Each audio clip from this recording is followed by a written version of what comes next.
आई जेवायला वाटू तुम्हाला? अगं आता 12 वाजले, 10 वाजता तर नाश्ता दिलेस की काय खायला घालून घालून मारतीस का काय? आई काल बिल मिळाले, हे पैसे ठेवून टाक. आईला सांग की त्यातल्या 2000 रुपये द्यायला मला लागणार आहे. आई देऊन टाक त्याला. आई तुम्ही जेवणार आहे की नाही? अगं 3 वाजले, इथं भुकेनं जीव चाललाय. पायल तू अजून जेवली नाहीस? अहो मी जेवले हो, याच नाही ते जेवलं. इथं आयचा जीव चाललाय भुकेनं आणि बायकोला विचारतोय उठत ना. हे आई माझं काय चुकलं ग? माझ्या स्वतःच्या बायकोची बाजू घेतल्या ना का शेजारच्या गल्लीतली बाईची बाजू घेतल्यात कारल्यास की? पोरं लग्न झालं बदलत्यात. ते आज तुझ्याकडे बघून कळलं बायकोचा बैल कुठला. पाक येडे करून सोडले पोराला माझ्या. जेवायला पाहिजे ना तुम्हाला? आणते. तुम्हाला काय आणू? ज्यूस आणू? होय अण्णा. जरा तर लाज आबरू आहे का बघ. माझा राम नाही बाई असा. माझा राम लय गुणाचा आहे. माझ्या बाजूला ते आहे, हे नुसतं बायकोच्या बाजूला आहे. आई जाऊ दे ग, लहान आहे अजून तो, हळूहळू कळेल सगळं त्याला. आई गोळ्या घ्या आणि हे पाकिट संपलंय तुमचं. हे आणा की मी मेल्यावर घाला माझ्या मड्यावर आणून. नवऱ्याशी मात्र सांगशीला हे आण ती आण म्हणून, खरं गोळ्याचं काय सांगणार नाही. हे धरा, ह्यातली गोळी खा, सांगते मी त्यांना.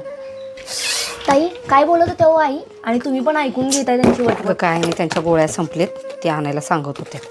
आणि काय आता वय झाली त्यामुळे बडबडतात, त्यामुळे मी लई लक्षच द्यायचं बंद करून टाकले. एक काम करा, सगळी गोळ्याची पाकिटं घ्या आणि एकदाशी घालून टाका, म्हणजे डोक्याची कटकट जाईल. तुम्हाला होत नसेल तर मला सांगा, मी करेन. काय तू पण कधी कधी काय नाही, डोक्याचा भागच नाही बघ तुला. सासूबाई येते आपल्या. अहो तसं नाही होत आई, त्या कशा वटवट वटवट करत राहतात, त्यांना कळत नाही का मग? आणि त्या मोठ्या असून आपण त्यांना समजून घ्यायचं काय?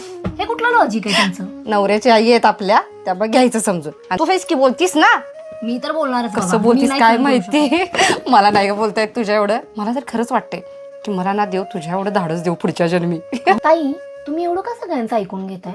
लग्न झालं त्यावेळेला नवीन संसारात अडकून पडले. नंतर कधी स्वतःच्या पायावर उभं राहायचा विचारच केला नाही. वाटलं आहेत ना सगळे घरातले आधार द्यायला. आणि आता पुढं आल्यानंतर मुलं मोठी झाल्यात, त्यामुळे त्यांना तर सोडू शकत नाही. आणि आता बाहेर जाऊन काही काम पण करू शकत नाही का नव्यानं शिकू शकत नाही. माहेरी जावं तर बाहेरचा पण आधार नाही. मग काय करायचं? घ्यायचं इथल्याच घरातल्यांना सगळ्यांना समजून.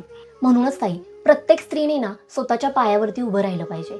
म्हणजे नवऱ्याला पटकन सोडता यावं म्हणून नाही, वेळ पडली तर स्वतःसाठी स्वतःचा आधार बनण्यासाठी. बरोबर बोलतीस ग पायल तू. लोक आहेत ना तुझ्यासारख्या डायरेक्ट तोंडावर बोलणाऱ्या पोरींना नावं ठेवतात, पण खरं तर अशा पोरी छान व्यवस्थित जगतात. त्या मन मारून जगत नाहीत आणि पुढे जाऊन त्यांना पश्चाताप होत नाही की प्रत्येक वेळेला आपण मन मारतच गेलो.